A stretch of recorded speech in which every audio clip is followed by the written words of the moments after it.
So okay, so that's something new about this update. That recording will be they'll inform us.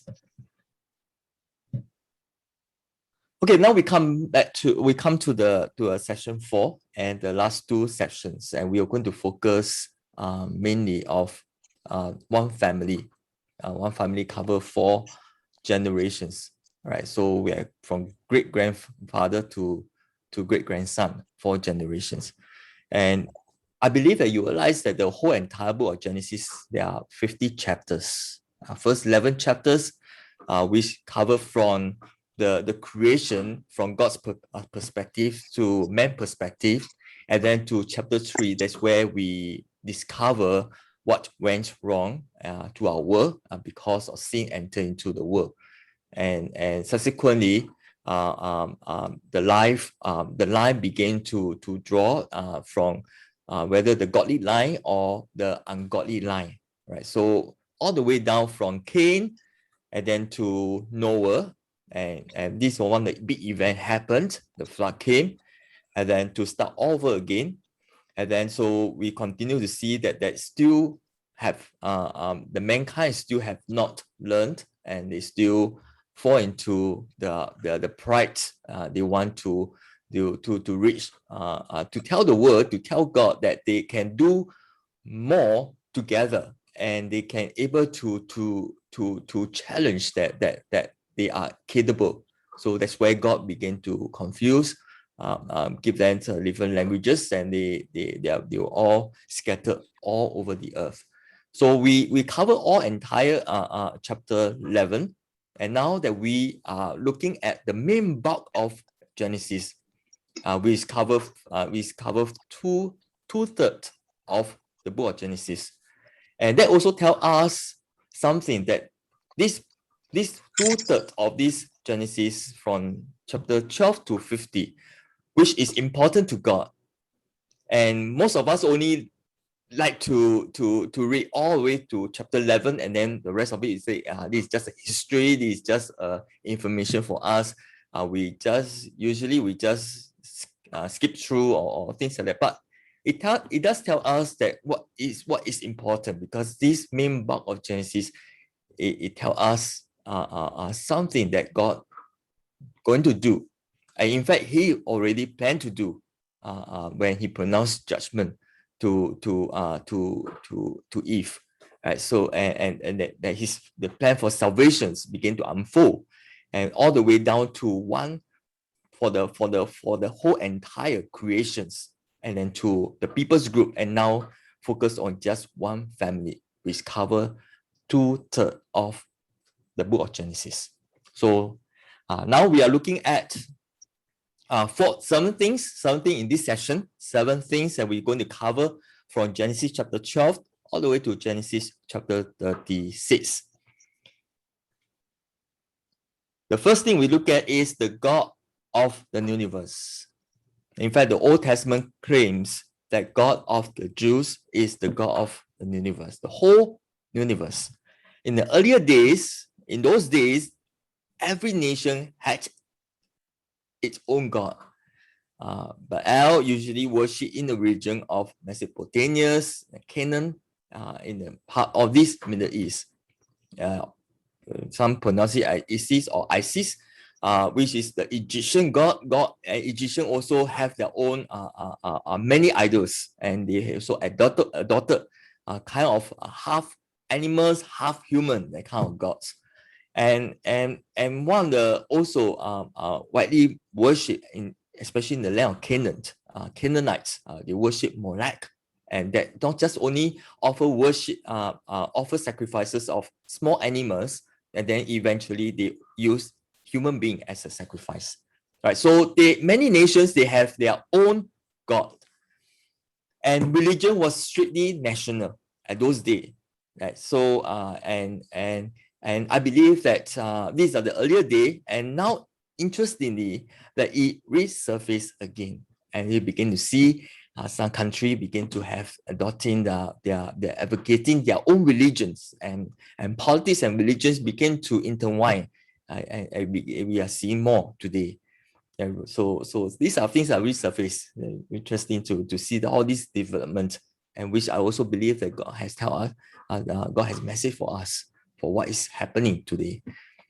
In those days, in the earlier day, most wars were religious wars, right? Wars between nations with different gods, right? So that's why we read in the New Testament, whether it's Syrians, they will bring their gods, they will advocate their gods, right? So and they will fight against Israel. The nation Israel also indirectly they also fight against the Israel gods, right? So they will conquer the country or the nation and they will absorb their gods in, right? So that's why in the day of Roman Empire, every country they conquer, they were adopting their gods in, and they collecting all different kinds of religions, and they all mix them together, right? So these are the days that the nations usually, and they will go to war. They usually and most of the time is a religious wars. Right? So Israel God was considered by other nations to be just a national God of Israel. But Israel claimed that her God was the God above all gods. It's a bold claim to say that their God is above every other national gods, right? So the Yahweh is above every other gods in all nations. So Israelites went further and saying that their God was the only God who really exists, and true God. And the whatever that the rest of the worship, they just a piece of the items or idols, which is not life, right? So their God is the living God, right? So other God is just a human imagination and items, idols, but their gods, Israel God is the living God. So those claims were extremely offensive to other nations, and such claims you can find, especially in Isaiah 40, in the book of Job, and even in Psalms. Right, so the God of the universe. And now we zoom into the God of the Jews. And that is a picture painted in the Old Testament, that the God of the universe is the God of the Jews. And they were claiming that the creator of the entire universe had a very personal relationship with them. And they are the little people, the group of people on earth. They are not big group. They are not big. Okay, they are a very small group of people here on earth. And they were claiming that they had identified himself with one family, a great grandfather to a father to son and to great grandson. And according to them, anyway, actually not great grandson, because God never said that he is the God of Joseph, right? So they only cover God of Abraham, God of Isaac, and God of Jacob, 3 generations, right? Not Joseph, right? So those claim, okay, this claim was a bold claim. So now big question we need to ask is that, yes, now we are looking at the God of the universe. Now he localized himself to just one family, be a family, and claim himself and tie himself down to be a God, Abraham, Isaac, and Jacob. So what was his plan? What was his purpose for doing all this? So now we are looking at item number 3, God's plan. The truth is that God of the Jew is the God of the universe. The God of the universe is especially the God of the Jews. All this explained to us, especially in the book of Genesis. And I tell you that if we don't have the book of Genesis, we don't have any idea that what is God's purpose. And we have no ground to claim and to believe that that God's salvation plans for his people and also for the whole mankind. Right? So we have no idea of that if we don't have the book of Genesis, especially from chapter 12 all the way to chapter 50. So the book of Genesis covered more time, yes, and also the duration of time was huge, right? So in fact, if you look at Exodus to Revelation, it covered about 150 years of that time span. But if we look at the Genesis alone, it covers the entire history of the world from the beginning, which we don't have the timeline. Don't fall into the Bible. It tell you that the creation started from 4004 BC. You don't fall into that because much more bigger times that we don't know exactly. But we know the timeline start from Abraham onward, right? So and so right from the beginning right through to the times of Joseph, and that is a huge time, long time. And when we read the Bible, notes that the time has been compressed, especially in the book of Genesis. Okay, time many generations.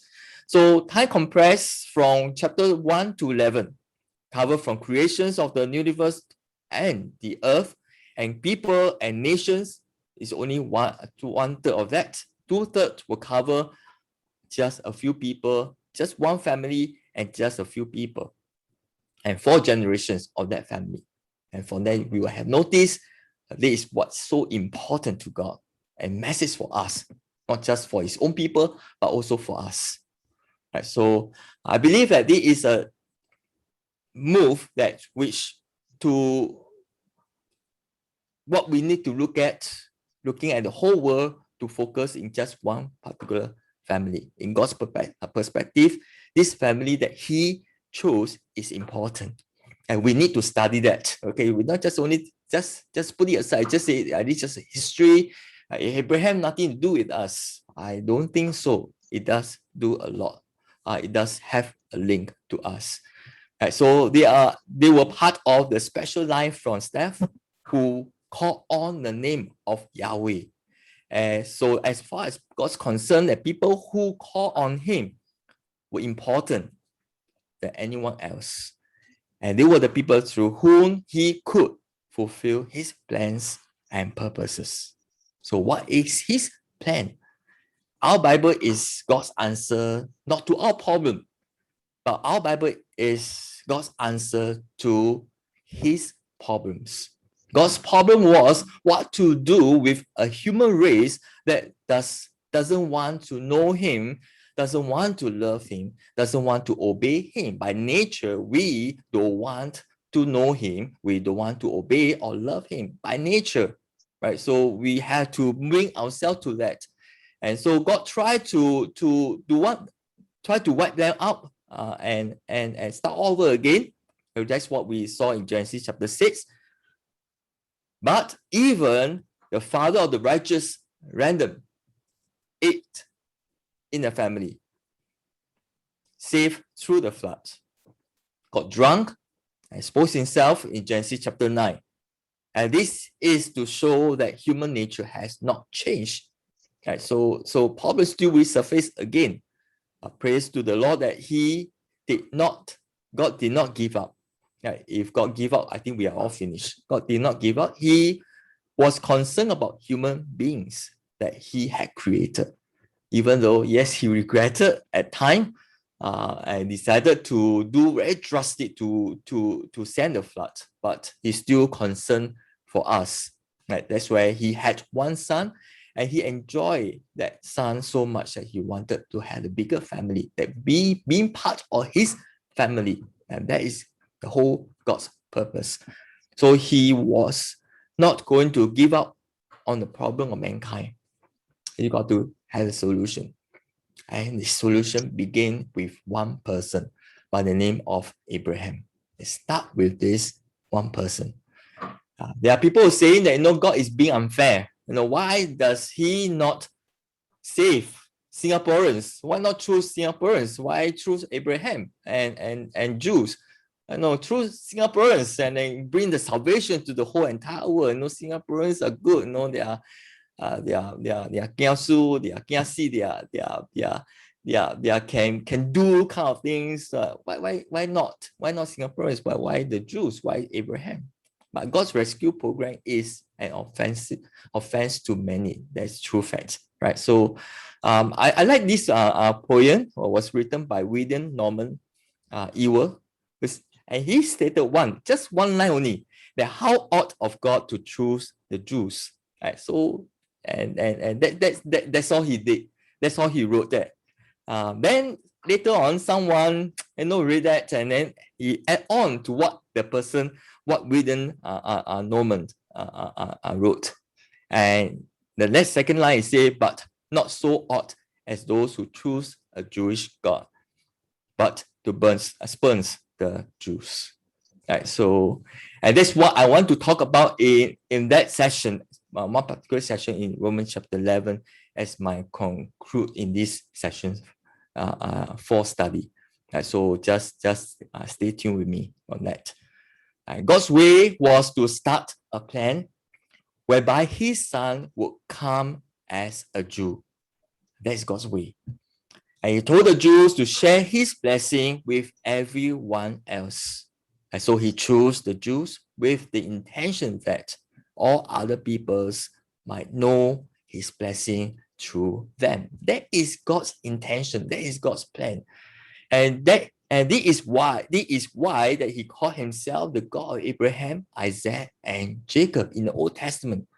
And this covers Genesis chapter 12 to 50.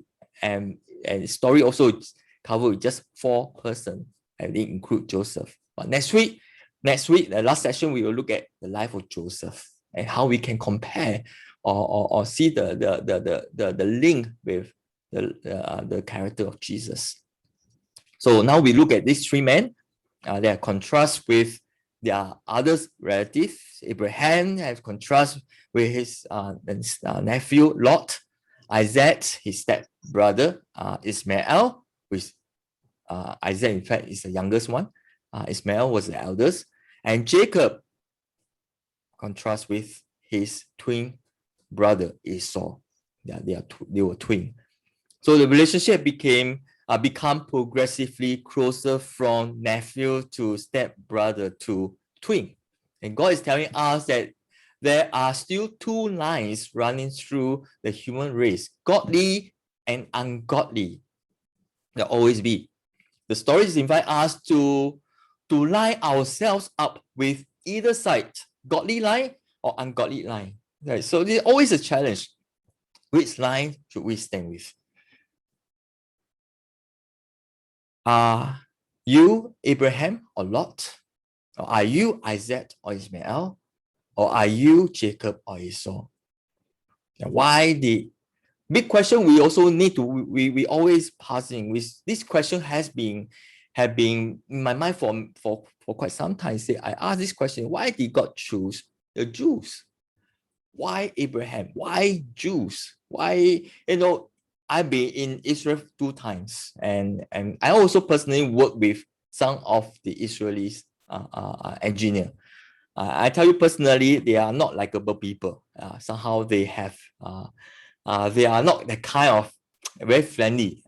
Maybe to my personal experience, not all, but some of them, right? So they are not likable people. But why them? Why the Jews? In Genesis, we find that the God of the universe makes a special friend called Abraham, and God called him Abraham, my friend. It's it's a very special relationship, and no other gods of religion will say that any person they become their friend, but God say that Abraham, my friend, and people cannot cope with a God who makes personal friends. So we back to the question is, why should God choose to identify himself as the God of Abraham, Isaac, and Jacob?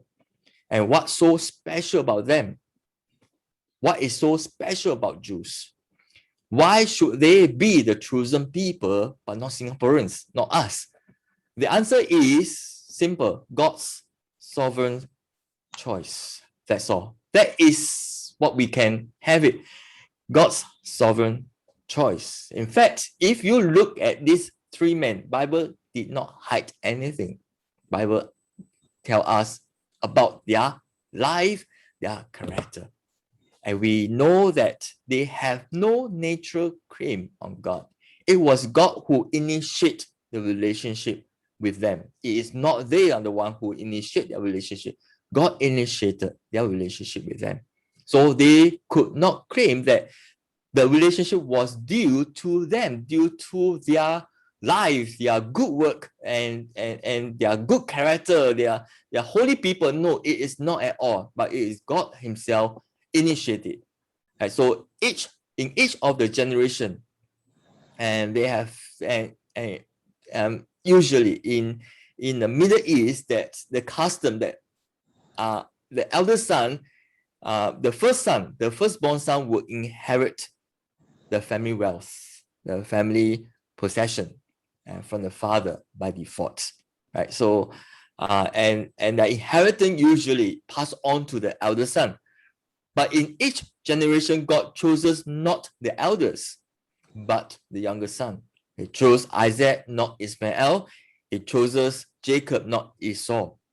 And he is establishing that no one has a natural claim on his love. It is just his to give as he chooses. That's all. So neither Isaac nor Jacob were the firstborn. What they inherit was a free gift. God chose them. It's a free gift, not because of what they do or because it is God, but because it is God's sovereign choice. In fact, none of these three men, Abraham, Isaac, and Jacob, had a moral claim on God. They could not claim to be better than anyone else, not even us. In fact, they are normal human beings like us. They have their own witnesses. We also have our own witnesses. So the Bible didn't hide their witnesses. It showed us how each man lied to get himself out of situation, especially Abraham and Isaac, like father, like son. They lied through their teeth about their own wives and to save their own skins. But Jacob was the worst, the grandson. He was not just he was a liar, and he also took 4 wives, and his character was just one to grab, and he struggled through his entire life until God had to break him, and he began to surrender when he was an older man, right? So through these years that he want to grab whatever he can grab, right? So but God had to break him, and we will look at his this story later on. So our Bible gives us a picture of a very ordinary man like you and me. Nothing special about them. They are ordinary human beings, just like us. They had their witnesses. I have my witnesses. You also have your witnesses. What made them shine, or what made them stand out, was their faith. That's all. Was their faith. These men believed in God. They trusted him and his promises. God can do wonders.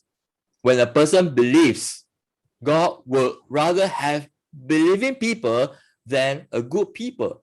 That is something that is maybe can be blown in our mind, because good people doesn't mean that God will take pleasure, but God wanted to have people who believe in him, people who can trust him. No one is good.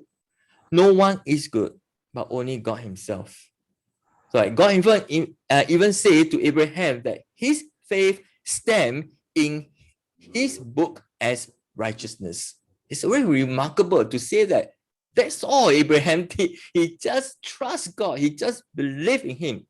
And that God stamped on his book, say righteousness. Abraham, righteousness. Good deeds without a belief in God count for nothing. That's what Paul say in Philippians chapter 3, that whatever good deeds that he trying to do throughout his religious life and the earlier life before he become a Christian, became a believer, and all what he does is simply just done his business and then put it into a putti and present it to God. That is the good deed, that what we are doing, and that's what Paul's saying, that it is not the good deeds that label us righteousness, but it is our faith in him, our trust in him. So Isaac, Jacob share that faith. Without although they were very different in personalities and in temperament, the only common things between the three men was that they had faith. That is things that's what made them shine, that what made them stand out. Right. So number four that we can look at in this whole entire this battle, this bunch of chapters. In Genesis, we see that Abraham's lives, faith was especially evidence when he left his home country, Chaldeus. And then the city was, in fact, the whole country was very impressive, advanced, in fact, modern, sophisticated place. They have fireplace, they have running water system, tap water. You don't have to go up to a well and to collect water. So, in fact, they are quite advanced in a sense. But God told Abraham he wanted him to move in a tent for the rest of his life. The comfort of his home, but to move out of his whole country to live in the tent for the rest of his life. Not many of us will live a comfortable city, a comfort of our home. You know, we live in and to live in a tent in the mountain where it is cold and snow in winter, and there is hot and dry in summer. Right? So nobody willing to do that. So at the age of 75, I know we say 75, please don't make us do more things. It's a retirement age already. So 75, what can I do? But at the age of 75, that's where God called Abraham. And God told him to leave a land, his home country, and he will never see again, which means it's only one-way ticket. Tell Abraham, you go, and there's no return ticket for you. You just go. And where? God didn't reveal to him, you just follow him. You just go, I will show you where. Right? So that's where Abraham took the step of faith, trusting God. He doesn't know where to go, but he just trusts God that he will lead him to a place where God wants him to be. So he must leave his family and friends, event. But we know that Abraham actually took his father and his brothers, and then they went halfway up north and Haran, somewhere in Syria, for some time, and until one his brother passed away. That's why he adopted his nephew Lot with him, and his father also passed away. And then that's why he began to travel down south to the land of Canaan. So from where he and his nephew Lot continued the journey, right? So Abraham obeyed, and he did. I believe that all of us will be glad that he did obey. If not, our history will be very, very much different. If Abraham refused to say, no, I want to stay put, I want to retire on my comfort home. Okay, so don't ask me to live in the tent for the rest of my life. Right? So and to a place that I don't even know at all. Right? So if Abraham didn't obey God, I think that will be very much different in our history. But I believe that we thank God, and we also glad that he did. He even believed God when he told him he would have a son. And despite his wife Sarah being an old age, they were barren for many years. They don't have a children. And his boys, Isaac, which means laugh. Why? Because when Sarah first heard that she was going to be pregnant at the age of 90, she laughs. She laughs. Yeah. So and I mean that this past barren age, how is it possible for her to get pregnant again and to bear a child? So Abraham's faith hit into bump, and we also experience it at time also. And that's how true human being he is. Ordinary people like you and me. 11 years had passed after God told him and promised him that you're going to have a son and have a descendants. But after 11 years, there's no signs of pregnancy. There's no signs of a child. So that's where Sarah took this method on her own, suggests that the offspring will be through her maid, Hagar. The Bible makes it clear that Ishmael was not the child of faith, but a child of the flesh. And God did not choose Ishmael. but God went on to bless him. God is still fair, God is still kind, and God still blessed Ishmael and many, many generations, and also their offspring. And that's what we make out Arab people today. Right, so in Genesis chapter 25, verse 13, in your notes, there are the 7 princes, 7 children that God blessed those children. Right, so we also notice that the Arabic languages are very central to the Semitic languages. Right, so if we say that we are anti-Semitics and we want to boycott Israel, things like that, don't speak Arabic because they are cousin language, they are all linked. I remember when I enrolled my son to Bible school, I took Hebrew because I want to learn Arabic because their language are much more similar. So I want to learn Arabic. That's the reason why I got myself to study Hebrews, the biblical language, not because I want to understand the Old Testament, because I want to have this springboard to help me to understand, to study Arabic language, right? So but that didn't materialize. Right, so I start with Hebrews, and it helped me a lot in understanding in the Old Testament when you come back to the original language. Right, so when Isaac eventually came, and Abraham exercised faith when he was prepared to sacrifice him on an altar at God's request. Bible says Abraham was willing to kill Isaac as a sacrifice because Abraham believed God would raise him from the dead after he had killed him. We can find in the book of Hebrews in the New Testament chapter 4. In fact, God had never done that before, to raise the dead, untold for. But yet Abraham believed if God can gives life, and surely God can raise the dead. Right? So that is kind of faith that Abraham have. Right, so just imagine that this is how bold he was in his faith.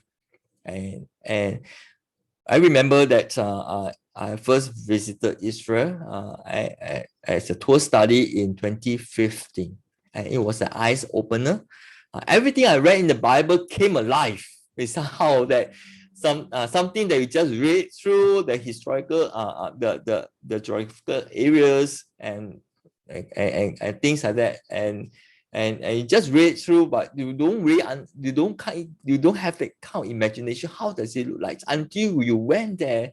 Everything just came alive, right? So one evening, a group visited the tunnel just below the western wall, and that tunnel actually is just below they call the Mount Moriah, right? So that's where the western wall was still standing.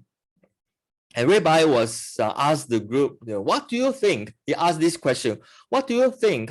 How old was Isaac when Abraham offered him as sacrifice to God?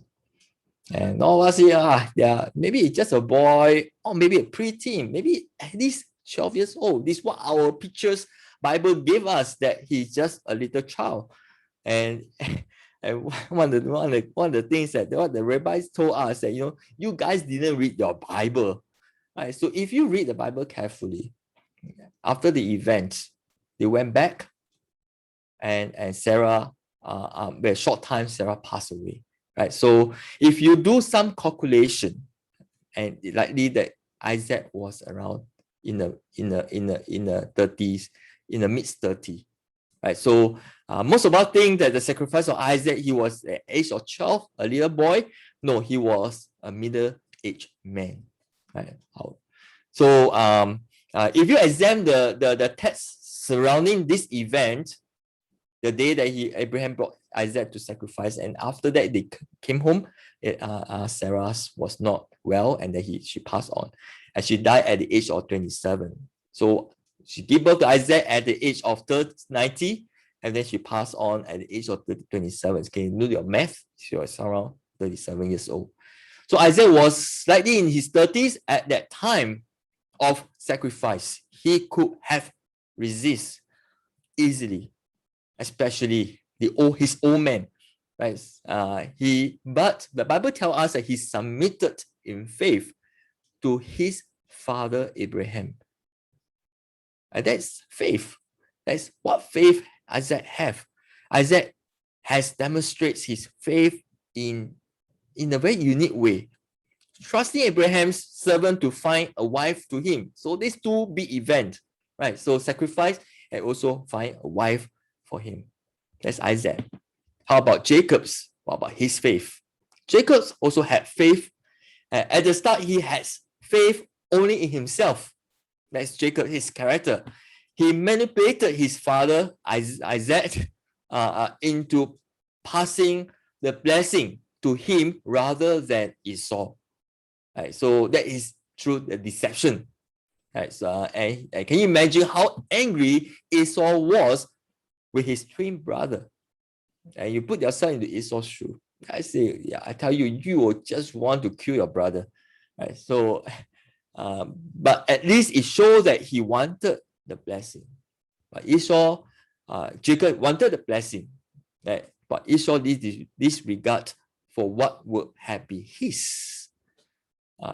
In fact, it was his own fault. It was his own fault. In fact, he sold his birthright for just a bowl of Eastern soup.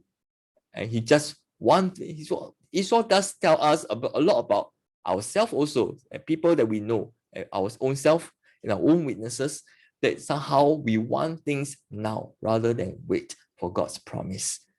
Later on in his life, God has to break Jacob. Sometimes that we need to be broken in order to surrender. And all this while that Jacob had been holding on to, but God had to break him. Eventually, he limped for the rest of his life after wrestling with God all night. In fact, that was the turning point for his faith in God. And his name was changed from Jacob to Israel. And so from that movement on, he believed God's promises that his 12 boys will become 12 tribes of Israel. Right? So that's Jacob. And these three men, in spite of all their weaknesses, their own failures, they don't even deserve anything from God. Yet they shine out simply, they believe in God. Not about God, but they believe in God. They trust God with their whole life. So they have faith, and in sharp contrast to their relatives who were people of flesh. Right? So Lot, we know that he was very materialist. He chose to go down into the fertile Jordan Valley. Those days, Jordan, the tropical temperature was just nice, not too hot, and not too cold during the winter. In fact, now people like to go down to the valley, Jordan Valley, which is much nicer temperatures so that place is very nice temperatures and of course that is very fertile. Their vegetations are all around them. Today we don't have, right? So the climate change, and the city of Sodom and Gomorrah, in fact, they'll be buried under the Dead Sea. Now Dead Sea have been drying out very in the fastest rate because of the climate change. And maybe in our generation, maybe in our time, we will be able to see the city of Sodom and Gomorrah when the Dead Sea dry even smaller and much more, and we're able to see the city underneath the Dead Sea. And so, and he chose the fertile Jordan Valley, right, rather than live in the barren hills. He trusted his eyes, while Abraham with the eyes of faith, knowing that God will be with him in a barren hill. If you go to the Judas hill, it is just, what you see there is just dry limestones, and there's no way they can farm there because it's stones. Limestone is everywhere, right? So difficult to farm there. Right? So that is very barren. Right? No trees, nothing, just barren.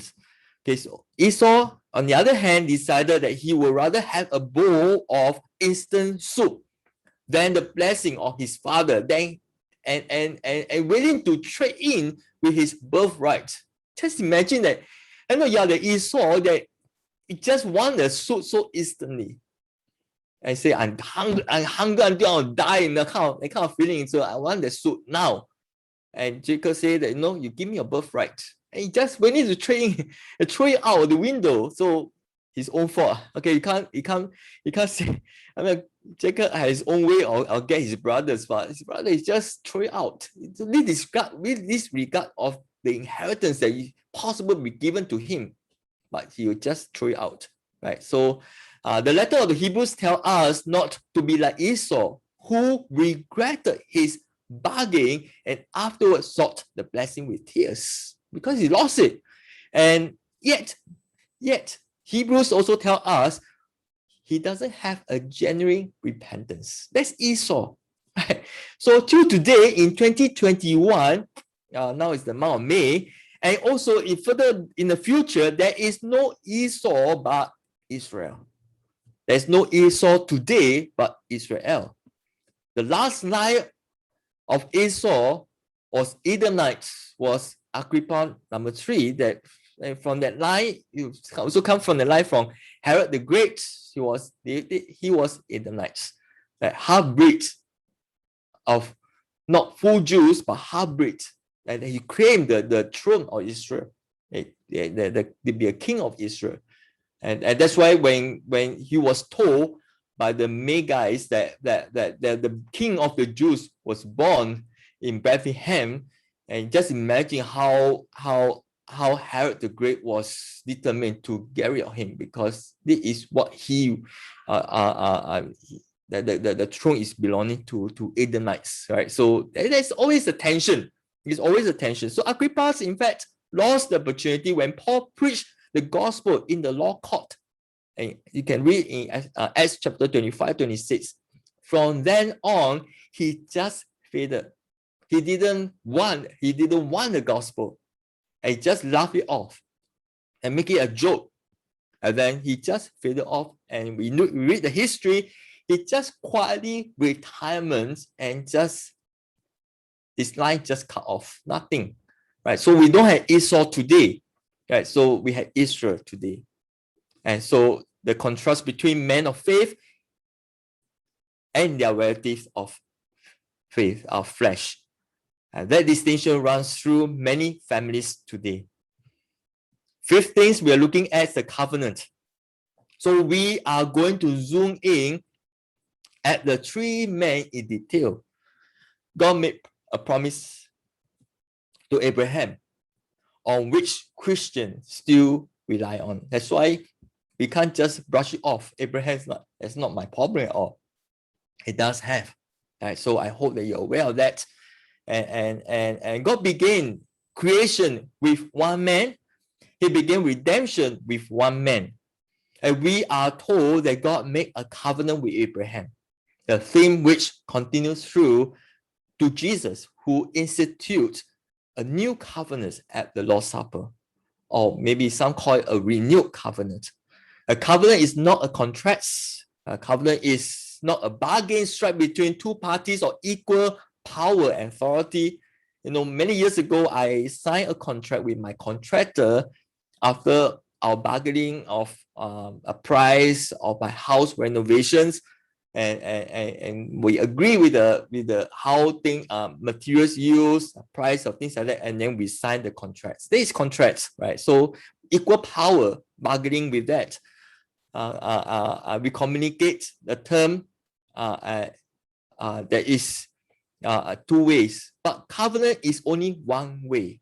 You communicate your term in 1 way, not 2 ways, right? So and the other party has only 2 choices: accept or reject. That's all.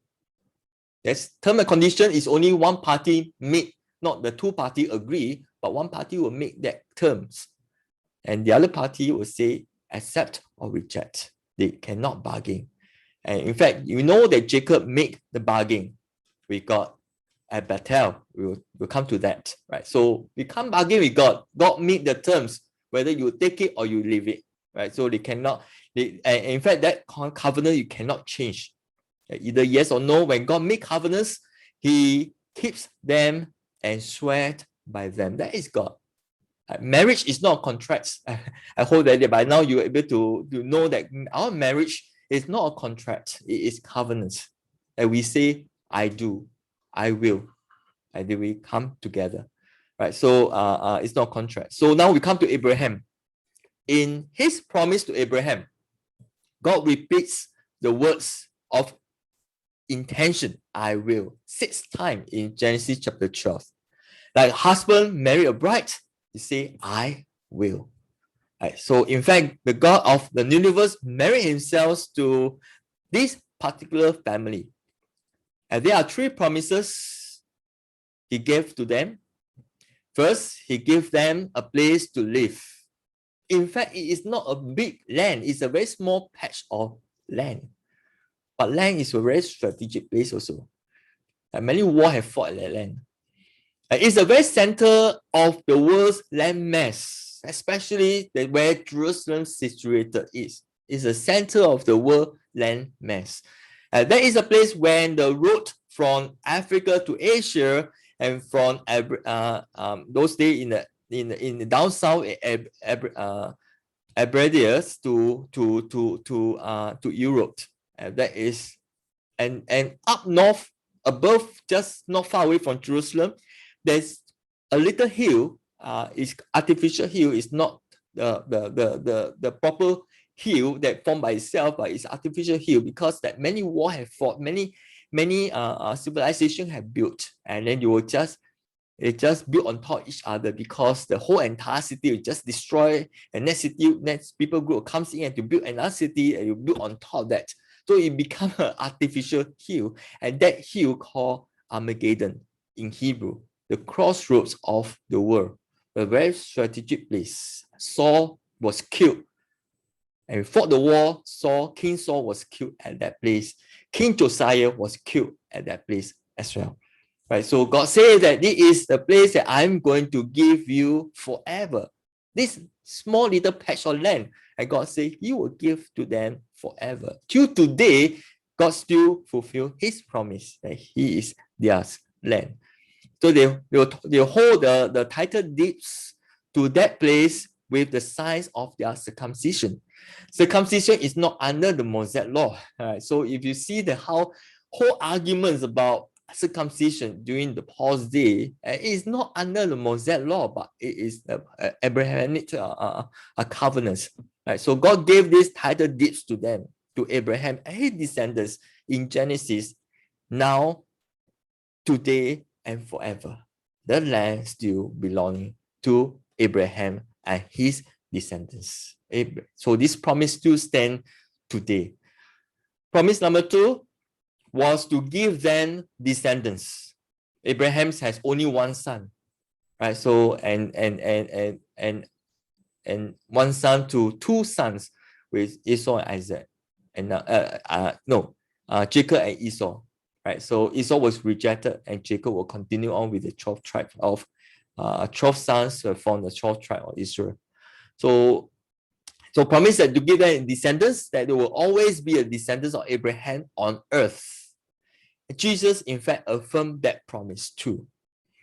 In Matthew 24, verse 34, around there, he said, truly I say to you, this generation will not pass away until all these things take place. What things take place? His return will take place with this generation.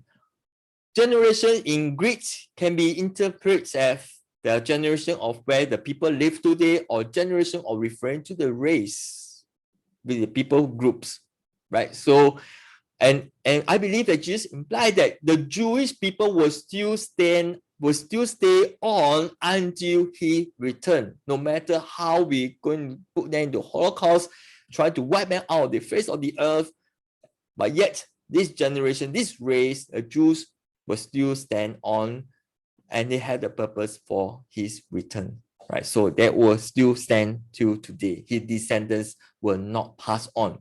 His descendants will still live on until when Jesus Christ come back. Right, so promise number 3, He will use them to bless or to curse every other nation. The calling of the Jews is to share God's blessing with everyone else. It is a calling that can cut both ways.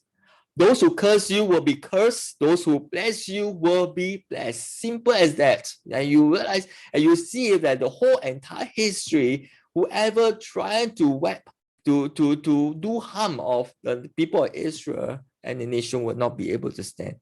So in return, God expected first that every male Jew will be circumcised with that as a sign of that covenant, right? So and those who were born in the family of Abraham, they were circumcised, and Abraham will obey God and do everything God told him to do.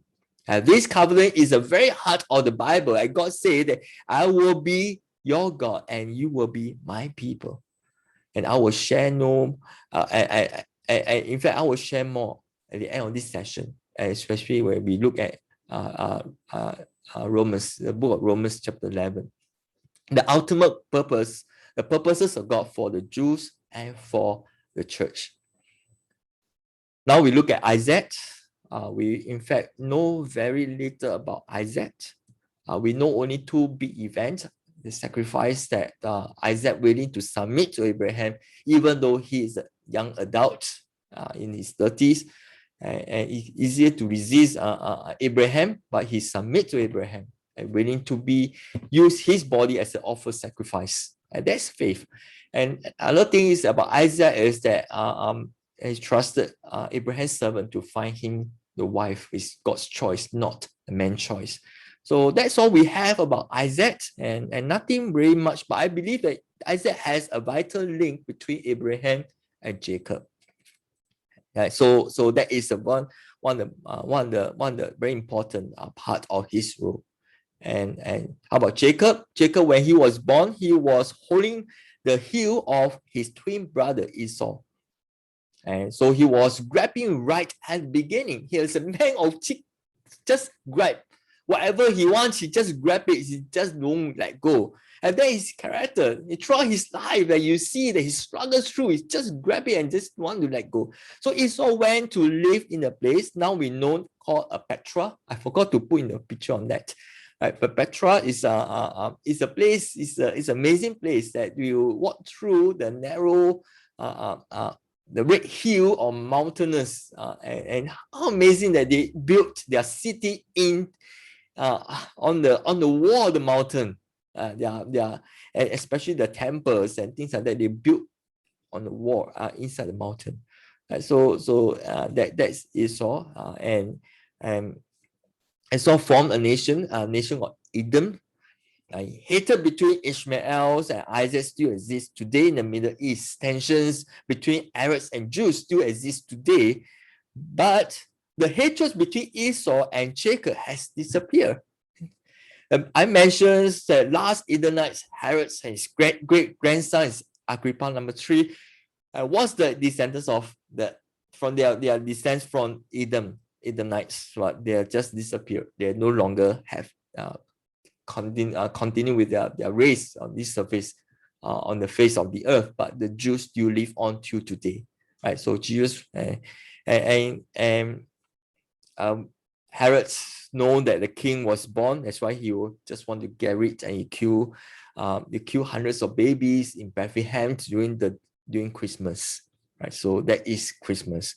Many family went through the hardship of their boys were being killed by Herod the Great. Okay, so that's Jacob. And number 6, we look at their inheritance.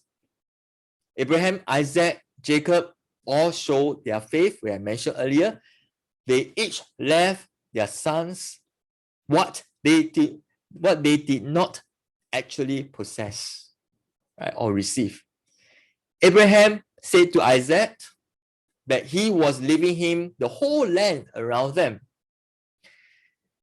Abraham passed on, Isaac lived on, and then he also said to Jacob that he was leaving him the whole land. But it's also not his. And then Isaac passed on, and the next generation, Jacob said to his 12 boys that he was leaving them the whole land of Canaan. But not one of them possessed what they passed on. Abraham owned a small, tiny little cave at Hebron where he buried his wife Sarah. That's all he owned. The rest of it wasn't his. But yet, you see that each of them believed that God had given them what they will pass on from Abraham to Isaac, Isaac to Jacob. They believed that this is what God had given to them. And they pass on to them this faith. They trust God. God will keep his promise, even though they did not receive it in their lifetime, but God still keep his promise. That is their faith. And we know one day that the whole land of Canaan will be theirs. That's where we look at Hebrews chapter 11 in the New Testament. We discover that all these people who are still living by faith, even when they die, they were commended for their faith, yet none of them received what they had been promised. God had planned something better for us so that only together with us would they be made perfect. That is a wonderful promise. Abraham, Isaac, and Jacob are not dead. Jesus said that God is the God of Abraham, Isaac, and Jacob. He is not the God of a dead people. He is the God of a living being, living soul. Right, so that is what we have from the entire chapter 12 all the way to 36. A life of Abraham, Isaac, and Jacob. Right, so I just give you a very general view, and so that you the rest of it you can read it on your own. Right. Now we come to the very important part of what I'm going to share with you before we come to this when we conclude this session. If you had the Bible, just refer to Romans chapter 11, verse 1 to 36. Romans chapter 11, verse 1 to 36. So I just want to read it slowly. And for those who are listening, just absorb it. Right. So this Paul wrote the letter to the church in Rome. And this is a climax of the letter, that what Paul actually trying to say, what he want to say.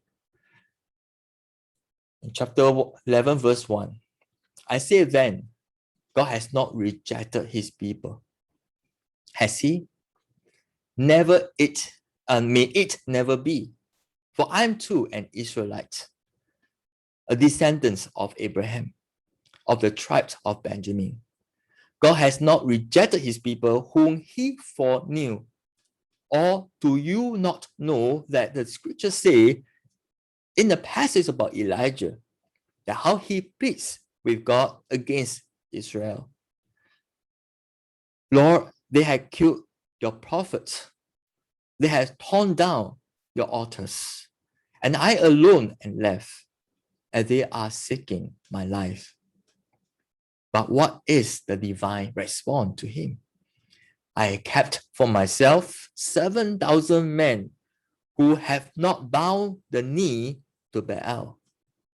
In verse 5, in the same way then, there has also come to be at the present time a random according to God's gracious choice.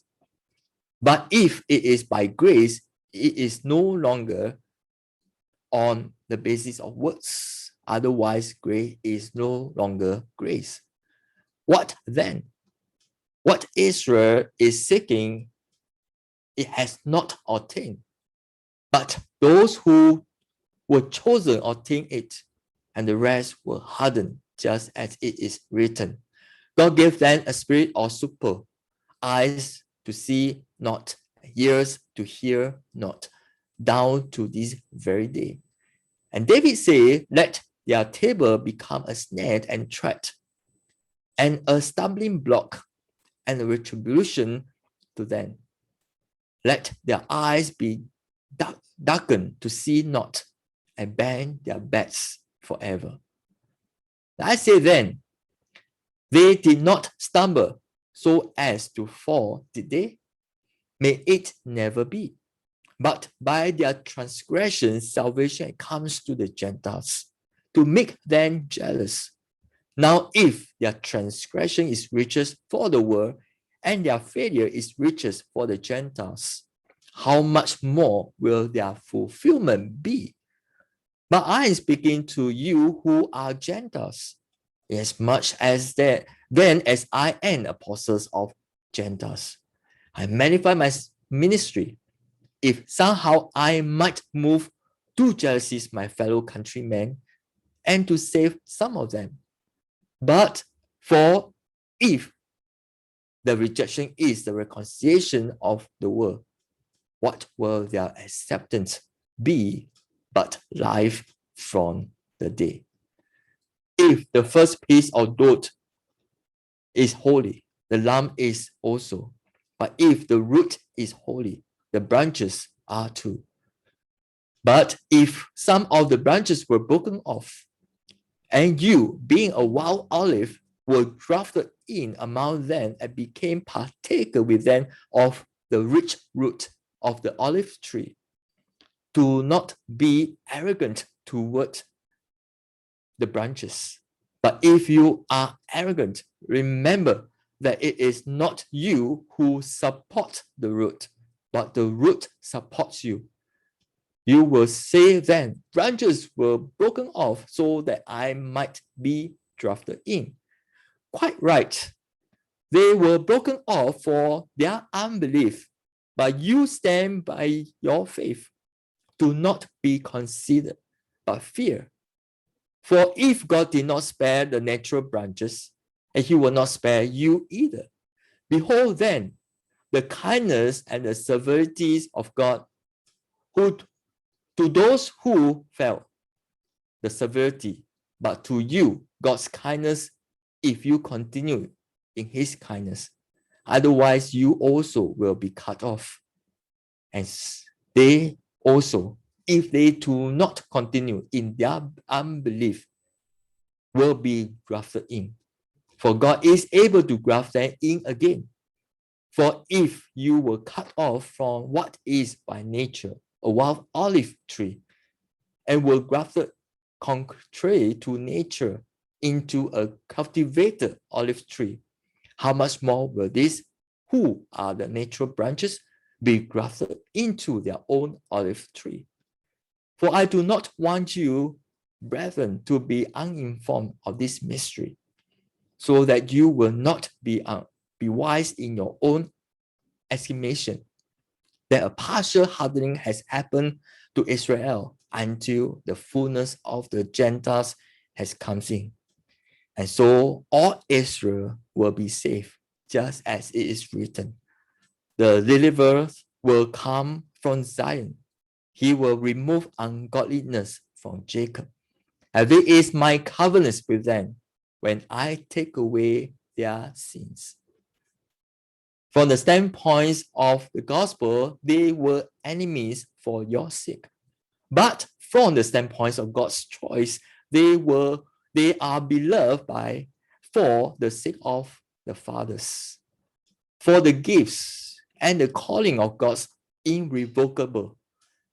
For just as you once were disobedient to God, but now have been shown mercy because of their disobedience, so these also now have been disobedient, that because of the mercy shown to you, they also may now be shown mercy. For God has shut up all in disobedience, so that he may show mercy to all. Oh, the depth of the riches, both of the wisdom and knowledge of God, how unsearchable are his judgments, unfathomable his ways. For who has known the mind of the Lord, or who became his counselor, or who has first given to him that it might be paid back to him again? For from him and through him and to him are all things. To him be glory forever. Amen. It's quite a long read. There is something it tells us about the future.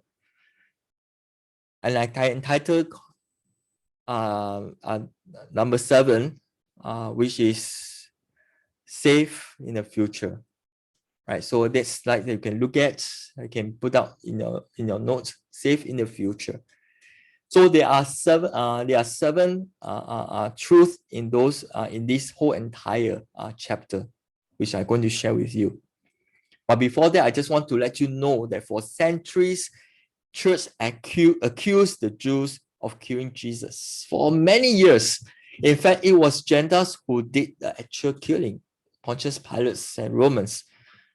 It was my sin and your sin that put Jesus on the cross. So who am I to blame the Jews for killing Jesus?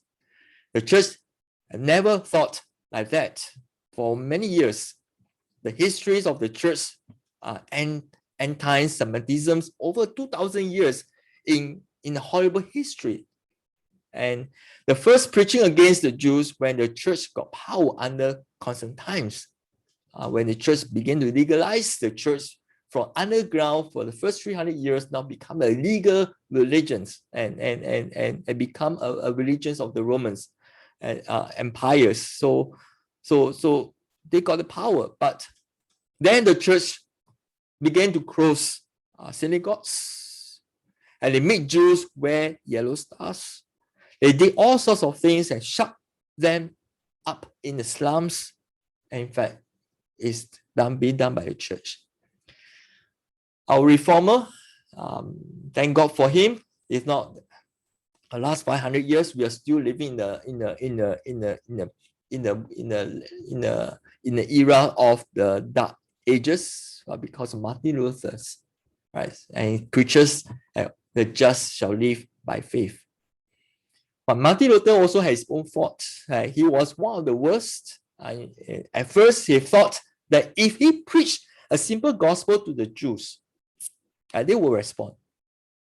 But he found that they were very stubborn, and they were stubborn, and they won't want to take the gospel. They will not want to accept the gospel.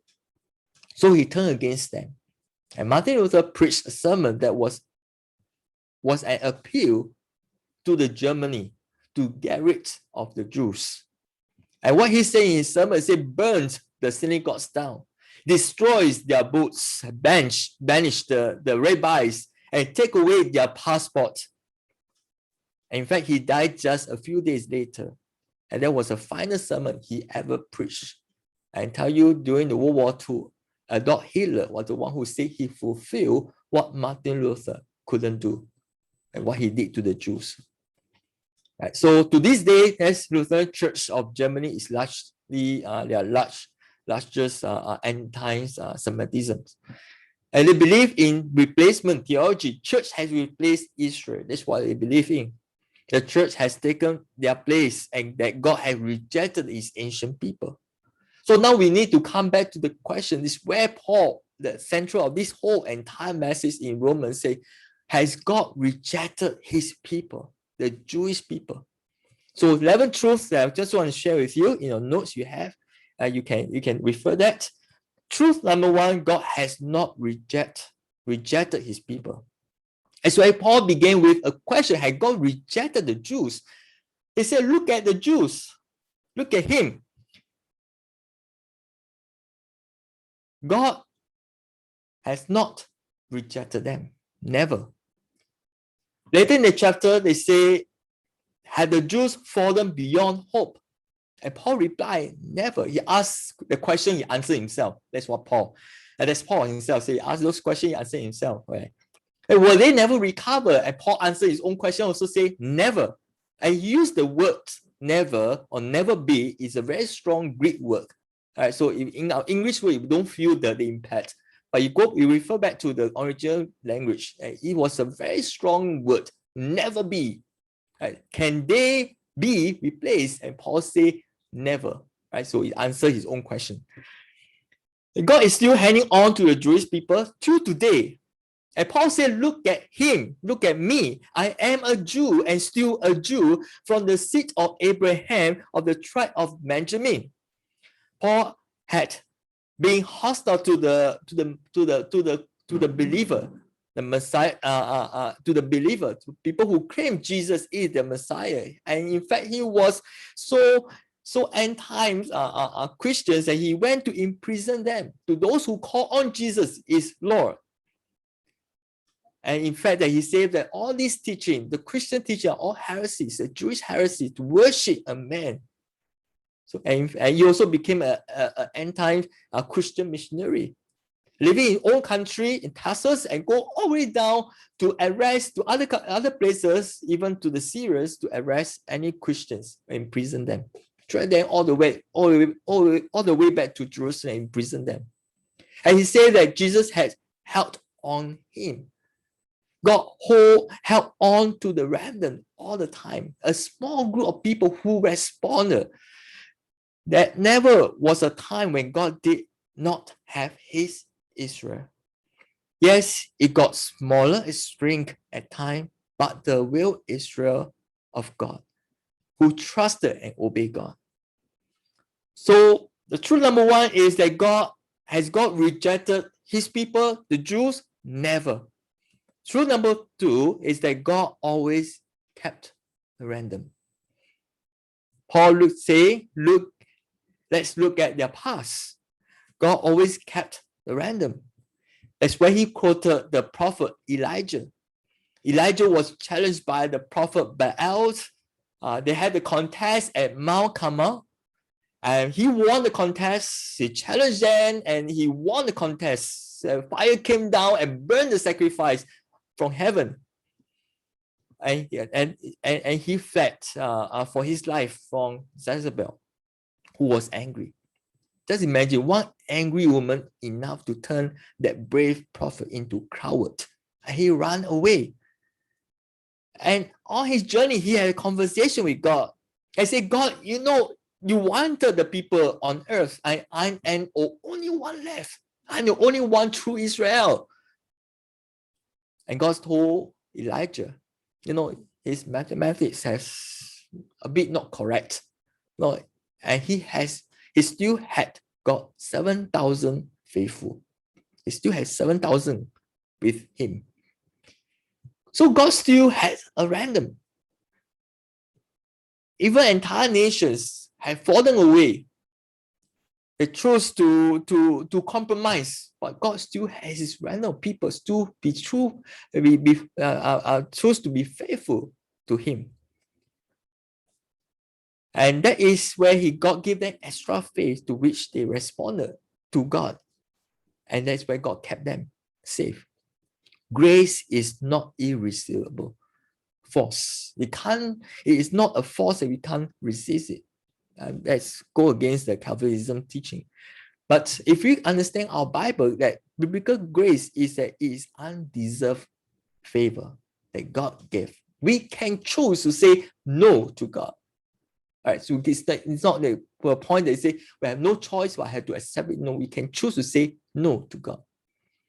So Paul added in verse 5 to verse 8, said, into this day that God still kept a random of faithful Jews, and they are still his people. He has not broken any promise to them, broken any covenants with them. God kept his covenants till today. By his grace, he has kept them, not because grace is irresistible force, but they have been able to receive grace by faith. And it is not legalistic work of religions or Christianity or Christianity, but their faith has kept them. That is faith. God always keeps his random. That is true number two. True number three, God has hardened the majority. What has happened then to the rest of the Jews? Small minority, that God kept them safe because they faithful to God, they responded to God. How about the rest of the people, the rest of the Jews? God hardening activities kicking. They are hardening their heart against God. That is the first step they made. And so since they choose to go down that road, God helped them by hardening their heart. By hardening them further because they choose to harden their heart. And this had happened wherever the word of God preached. Some was softening, and some was hardening. in whatever it is that when we attend service, your church service, our services, and when we hear the sermon, there's no way they can say that we are just stand neutral. That whether you accept it, you hardening, or you surrender to the word of God. Right. So and depends on our heart attitude. But if anyone comes with a heart that is suspicious, beginning to harden against the truth, God will harden it for you. And He will help you down the road that you have chosen. God hardens people as well as softens people. That depends on their heart attitude. And so God began to do that through Isaiah, the prophet, and tell Isaiah that who should he send to preach, to bring the message to the people of Israel, because he's going to destroy the city. He's going to bring the Babylonians and destroy the city.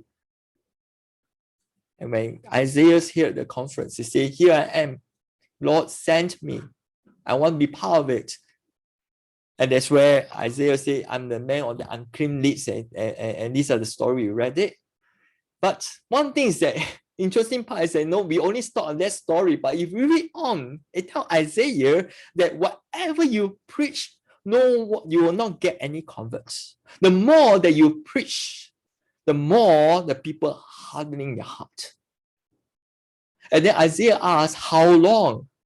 And God said to Isaiah, "Until the Jerusalem become desolate." That is the message. The more that Isaiah preached, the more that people hardening. That's where, parable of Jesus, that's what we are going to do for the rest of the couple of months in CSS. We're going to do a lot about the parable of Jesus. Somehow we see that parable of Jesus maybe using illustrations, kind of sermons, maybe Jesus used parable as an illustration, what he's trying to say, but it is not an illustration. In fact, parable is not to illustrate the truth of his message he's trying to bring, but it is a hidden truth. That's what Jesus is trying to do, is that the parable is a hidden truth to make Jewish people harden. That is his message of parable. And that's why Luke 8, verse 10 says that to others I speak in parable. To the Jews he speak in parable, so that those seeing they may not see, those hearing they may not understand. So hidden the truth away from them, because they already choose not to believe.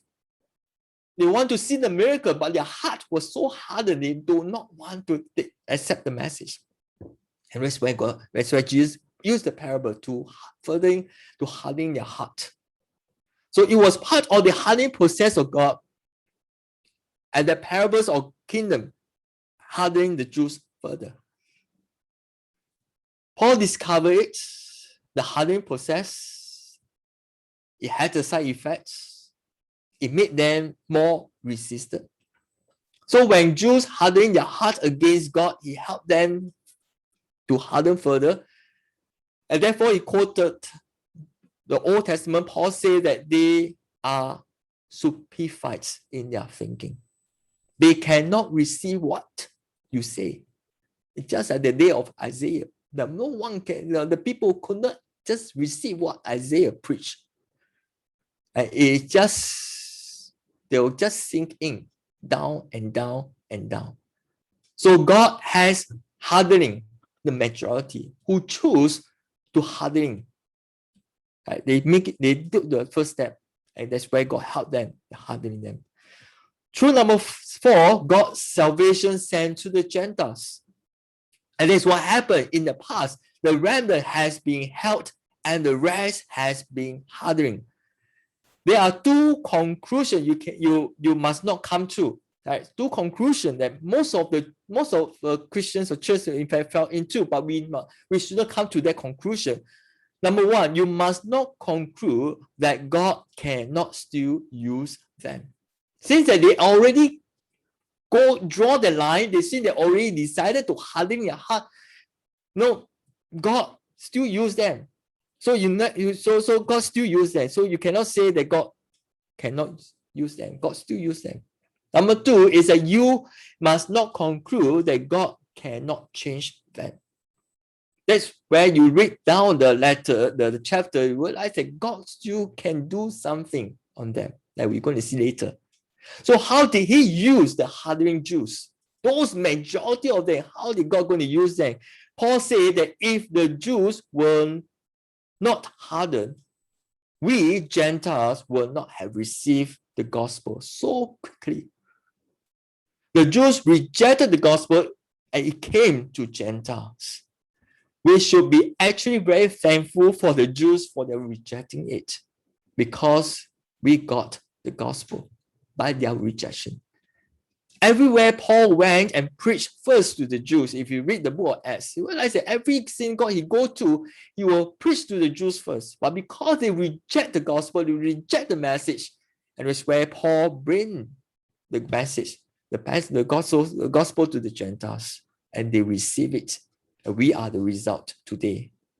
And we know the gospel has been started from the Middle East, Israel, from Jerusalem to Samaria, to the outer part of the Romans known world at that time, and then bring all the way down to Europe because of Paul, and now down to Africa and to the Americas, and reach to Asia. And they spread the gospel to the world far more quickly than if the Jew has been responsive. Right? Because of the hardening, that's why the gospel spreads so quickly. So God has not rejected the Jews. If they will not be used in one way, God will use them in another way. God has his own way of doing.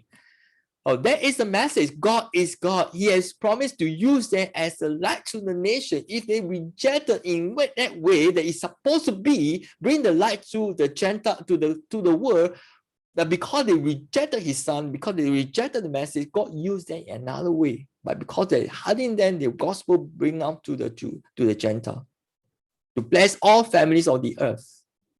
If they refuse the blessing, that just speak up for everyone else, and we receive it. So God has not disowned all Jews, but he is using them in one way, and the majority in quite different way to further his purposes. That is a very important question we need to ask. Is this the permanent situation? Is the situation, and this solution is a permanent?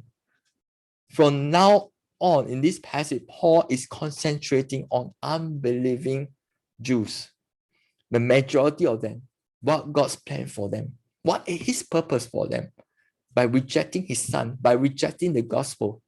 So the question, same thing, questions comes, can they be recovered? Have they fallen beyond the recovery? And are they beyond redemptions? Have they stumbled over the rock that is Christ and cannot got up? And Paul asked those questions, and then he answered the question of himself. He said, never, unthinkable. And that's where he asked the true number 5 is our salvation is for their sake. Our salvation is for their sake. Again, we are focused on the wrong things, because we are focused on the people of Israel, not the God of Israel. Right, so now we know that there's current conflicts between Israel and Gazals, and the short times of war and things like that. And I know that in the West, in the evangelical church, some they say I will stand for Israel, so I'll reject Palestinians or things like that. I mean, with all these conflicts, who's right, who's wrong, and these all things are all developed, and this tension will continue on. But the big thing is that what are we looking at? Are we looking at the people of Israel, or are we looking at the God of Israel? And sometimes we're looking at the wrong things. Not everything that they've done is correct, but we are looking at the wrong things. We should look at the God of Israel. Focus on what God has promised. The fact is that many of them will convert in the future. That's what God promised. Many of them will convert. Not just it's an entire nation. So what will happen when they find the Messiah? And Paul says that they are going to, and Paul does not ask what the reception of the Messiah would mean for the world. He says what will, in other words, that will be certain. It means for the world. In verse 12, what will be so certain for the world if their acceptance, if they are accepting the Messiah? And Paul said, we will ought to have, one of the things is that, like Paul, we ought to have as our top ambitions to save some, if we can. So question is, how are we evangelize the Jews, the Jewish people? Love them, serve them, do this, and stand with them, even though they are wrong, stand with them, and things like that. But Paul said there is one way, one thing that you and I should do to make them jealous. That's the only way. The Bible, some of the NIV, I think that our NIV Bible use the word envious, which is wrong translation. They say jealous. Right? The Jews rejected it and it came to us Gentiles, so we will make them jealous, not envious.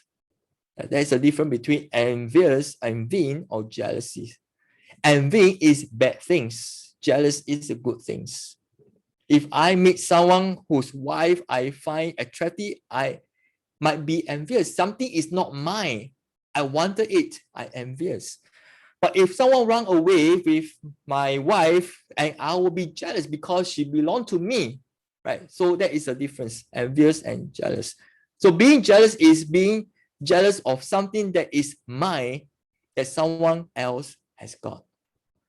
So never get the idea that we must make the Jews envious of what we have, but make them jealous of what is theirs. That's how we evangelize to them.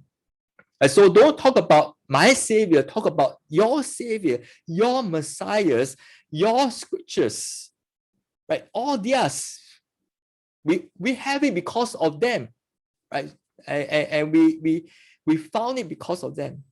God had brought the gospel to us because after the Jews rejected it, to make them jealous.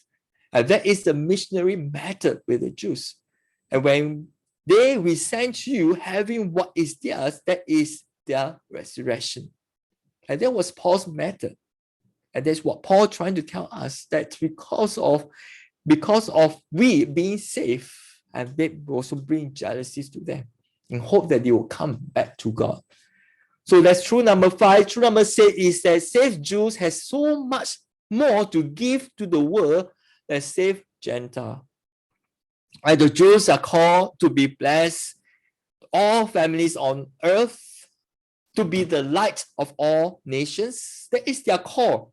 In fact, that is their call. God choose one particular family, one particular people group, so they can bring that blessings to the whole entire world. That is God's purpose. They are already helping the nations by their rejection, helping us as a Gentile to receive the gospel by their rejections. That if they are already bringing the riches to the whole world through their rejection of the Messiah, what will their acceptance be? And that's why Paul said, life from the dead. Look at what we have done, look at what they have done to the world. Our arts, our science, our medicines, our entertainment world, architectures, our music, they own so much to the Jews. Jews, in fact, invented telephone that we have. It started from them. Aeroplanes that we took the plane to one country to the next country, it also invented by them. Tomatoes, anesthetics. When we go to dentist, we need to pull out our teeth, and the dentist will inject the anesthetics. That is also they invented all this. If not, we're going to be suffering. We pull out the teeth. The cure of the STDs and all the Hollywood studios are owned by the Jewish. In fact, they supply about 12% of world scientists, though they are only 0.8% of population. They're a very small group of people, but yet they are helping the world so much.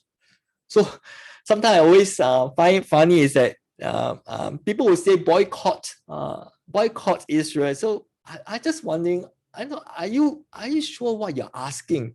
You sure you want to boycott them? Then don't use telephone. Then go to the dentist. Don't inject the anesthetics and don't take the plane because they are the one who invented all these things. Boycott everything. Don't just selective of things and when you boycott them. Right. So sometimes we say something we didn't really think through. Are you sure what we are saying? And that's true number 6. True number 7. Jews are the holy people. That is very kind of rabbi thinking. This Paul, somehow he switched to his rabbi. He was a rabbi. So he switched to his rabbi, the very way of thinking, and the those a bunch of those he's holy and the rest will be holy. The kind of things that what he was saying. All right. So based on the Mosaic law, yes, and if the part of what he was trying to say that if the part of Israel is holy, then the rest must be. If part of the Lamdos is holy, the rest is. And that is a very important principle. It's a principle he's trying to tell us. You cannot think a bit of what is holy and the rest is not. It is either all or none at all. That is what he's trying to say. So a little bit of them is holy, the rest, whole branch of them will be holy. And that's how do we define holy? Holy man must be a man who lives very outright, righteous, pure life, pure thoughts. If you can live a pure life, but you can't live a pure thought, it also defeats the purpose. We can't have all. Okay, holy person is like, it's just a perfect kind of thing. We have this kind of thought. But what God's saying, holy, it is mean to set apart for God use. That is the meaning of holy. Set apart for God use. Jewish people are holy people because they were being set apart for God's purpose for the nations. They are chosen to do what God wants them to be, and so that He can bring to the rest of the world. Right. So I am not afraid or to tell when I speak to the St. Andrew schoolboy, and when I address to them and I share my devotion, I'll say, I'll greet them as address them as saints, holy people, not because they are perfect, not because they are wonderful people, but because they are being set aside for God's purpose. I believe that every St. Andrew's boy will come to the school not by chance, not by just by chance, but God's purpose for them. 4 years, 5 years where they are, and God will use them for His purpose. Whenever they are in school or they graduate, they move on their life, but God will still use them for the purpose. And we know that many St. Andrew's boys who never thought that they one day will become a pastors, and some of them became a pastors. Right. So for Pastor Mike, it's more an example from St. Andrew's boys. So God has used them for the purpose when they're studying in St. Andrew's school. Right. So set apart for God use. That is the meaning of holy. Right. Number 8, truth number 8, the church is not replacing Israel. That is the true things. With the little link in verse 16, Paul comes to the third questions. That is the climax of his argument. He said, are the Jews being replaced? That is the key and the heart of the questions, because why he wrote this, the letter to the Romans, not because Paul wanted to preach to the church of his doctriners, and in fact, it is not complete at all. If you read the entire letters, it's not complete. There's no never talk about the death and the resurrection of Jesus, and maybe because they want to use Romans church as a springboard for him to go further down to the Spain. That may be his motive, but it is not real purpose for that, because at that time something did happen. And because of some incident happens, and the king, the emperor Claudius decided to banish all the Jewish people out of the city, Rome. And so at that time, the Jews and the Gentiles they replanted the church in the city, and they worship together. But because the king, the emperor decided to banish all the Jews, and they had to out the city. And they were out of the city for many years until the king, the Emperor Nero, came into an emperor and realized that the Jewish people does help in their economics. And they are very brilliant people who are very business minded. It does help them in their economics. So they started to invited them back to the city to help to work to generate the economics. And just imagine that the church have been the anthem of the Jewish people have the in the church. I mean, the church where it used to be Jews and Gentile together, but now the Gentile was left alone for many years, about 10 to 12 years, 12 years of this land.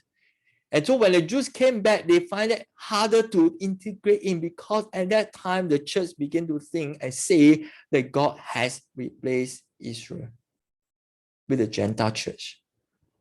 So that's where Paul began to write this letter and come to the climax. The first chapter tells them that you Gentile, you are sinners. And chapter 2 tells the Jews, you are the sinners. And in chapter 3, they say we are all sinners in the eyes of God. There's neither Jews or Gentile. We are sinners. Right? So in chapter 4, and then in chapter 4, of course, telling the Jewish people that salvation is not just by work, but by faith. That's where Abraham comes into the pictures. Right? And of course, in chapter 5, they're telling the Gentile that it is not by the licensing that they can, and not because of what they do also. So we have come to a point that's where Paul trying to tell them that God has not rejected his people. That is the heart of the problem in the church at Rome. The Gentile thought that they were being replaced. The Jews being replaced with Gentile. So Paul really wants to treat this matter very carefully in a balanced way. His answer to this question is say, it's not never. He never said never. He said partially. He's never said never. He said partially, not all. That's very interesting. First, the Jews had been cut off.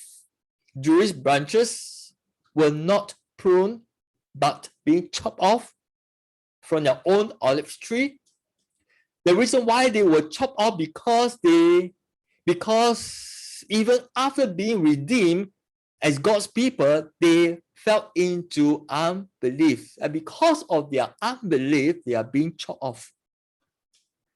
So faith has to be continual. It is not just one-time decision. Faith, it has to be continued. The day you say yes to Jesus, you have to hold on to that faith to the end. That is faith. So the fact is that one step of faith does not save you for eternity.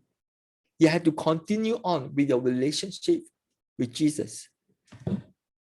A life of faith does continue in a journey.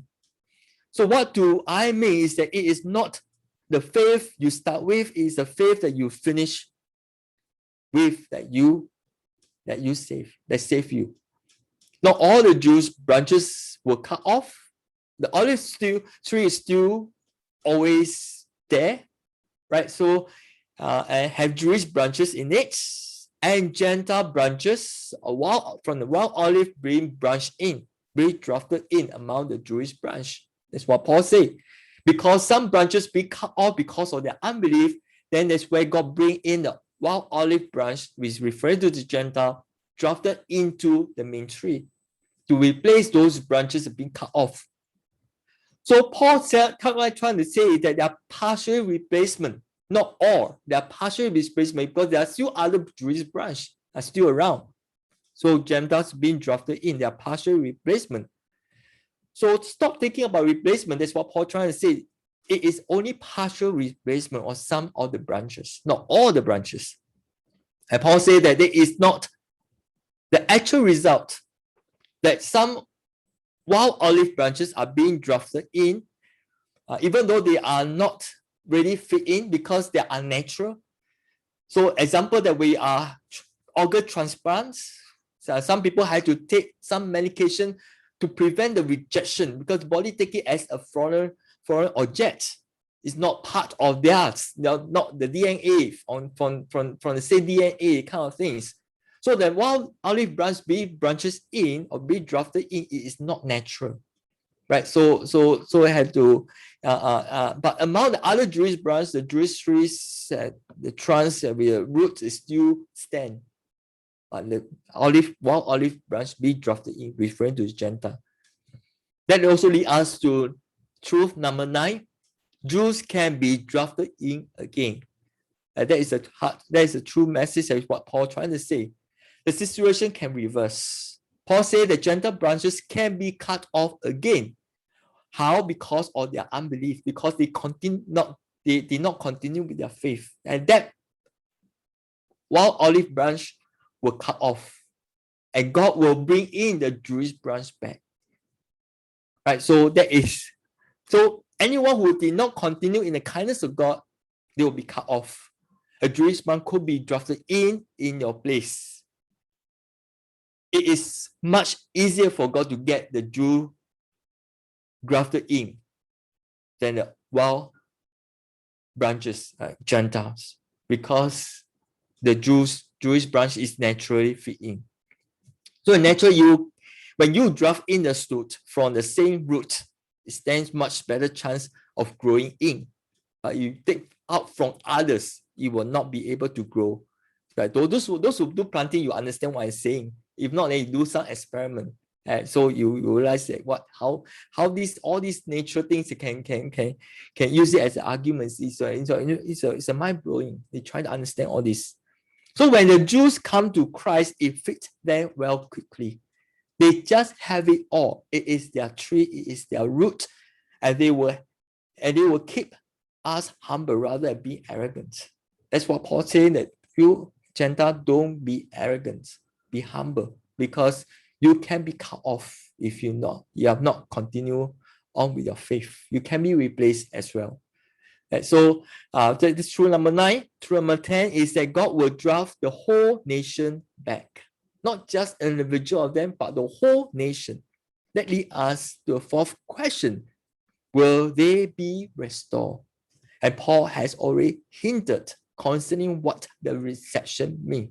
Life from the dead in verse 15. And Paul said that I'm going to tell you the secret. I'm going to tell you the mystery. It's not something that is something that God has been kept and then now revealed to us. And not the mysterious, but something that's something we cannot grasp, something we cannot understand. But God has hidden this, but it decided to let us know. And it's quite simple. It has been secret up to now. Nobody know. Plain simple, because God will drafted the whole nation back when the Gentiles enter in fullness. When the number of Gentiles, God already know the number, come in full, and God will draft the whole entire nation back to the olive tree. Right, so how will he do that? By removing the hardening of their heart, by softening their heart again. From the hardening, God reverse it back and to softening your heart. And so we are told one day it will be Israel as a whole nation. The whole entire nation will be saved. Right, so that's the Old Testament. You know that all Israel gathered to David, not it will gather back again. So one day that will happen when we will come to the Son of David. They will rejoice back into a main branch together with a Gentile believer as one olive tree, one new man in Christ Jesus.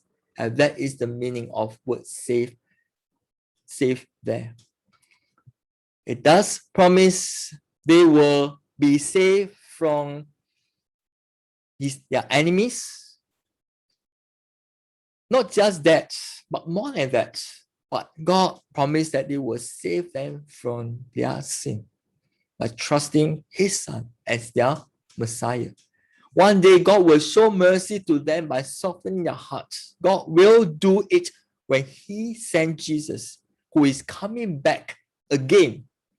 And now He coming back again, not to Singapore, not to Tokyo, not to New York, or to any part of the world city, but back to Jerusalem, to his own people.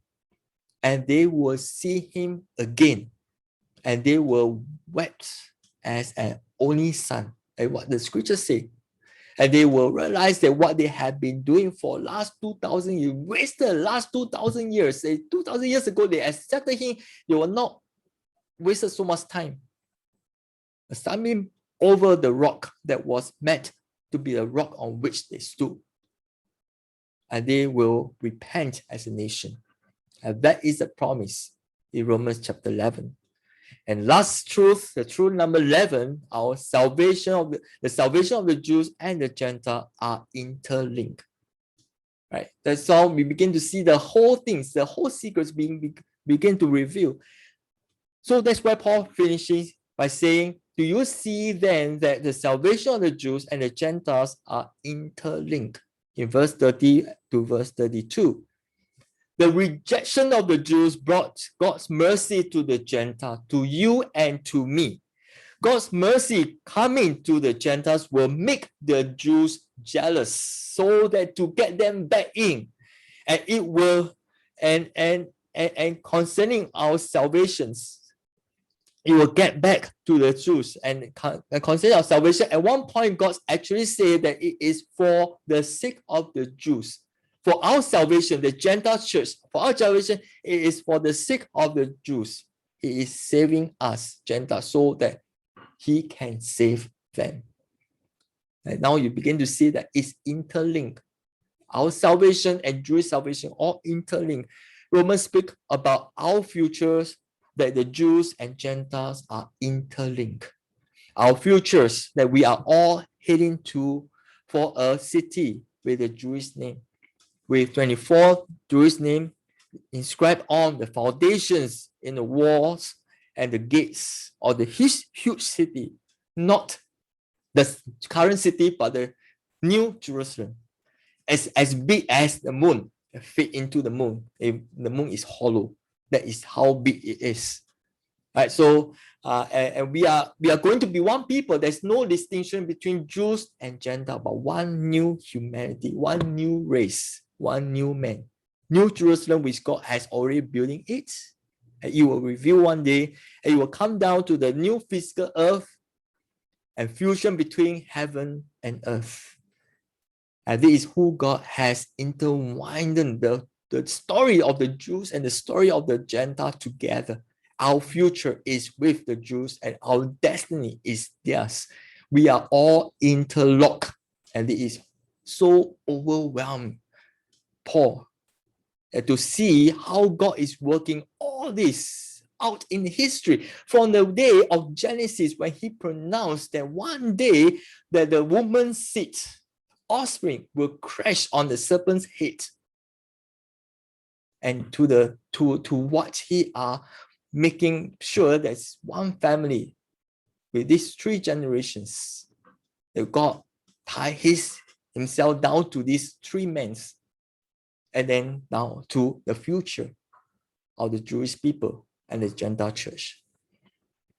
And that's where overwhelmed Paul, that he has to burst out in praise. As Paul began to praise God, and he stopped his teaching, he stopped what he's writing, and he started praising God. He said, for his inscrutable wisdom above our intelligence, for his independence action above our influence, for his indispensable presence above our independence.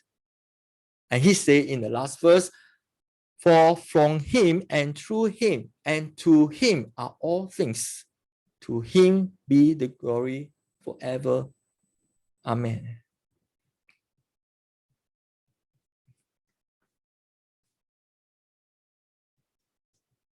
I know that there is, especially the last part, it may take some time for those who have been first time hearing all this, especially when you study the book of Romans. Like, I just want to bring out only one chapter for you to help us, to help you to understand that the book of Genesis is if God began to unfold his purpose, his plans, and salvations from whole entire mankind. Yes, God had chosen one particular people, race, But now that you have purpose that through that one race, the whole nations can be blessed and saved. And that is God's purpose. Right. So let's take this time to commit this time to the Lord. Father, I thank you for such a long day, and thank you for every minute, every hours have not come to waste.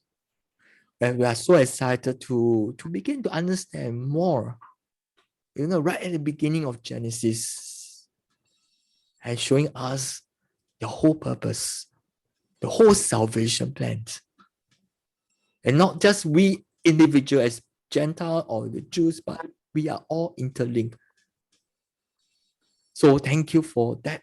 We can be part of your purpose. Thank you that we can be part of the destiny, the Lord, that you have called for us. So help us to continue to hold on to our faith to the end. Some of us may face some difficulties, but I pray that, Lord, that they will not give up, but to hold on to the end. And one day that we will receive commendation, good and faithful servant. Faithful because we faithful to our belief, faithful to our faith in you, trusting you at all times. It may not easy, but I pray that you give us strength to overcome. Your grace will help us through. So commit each one of us to you as we move on to where we are.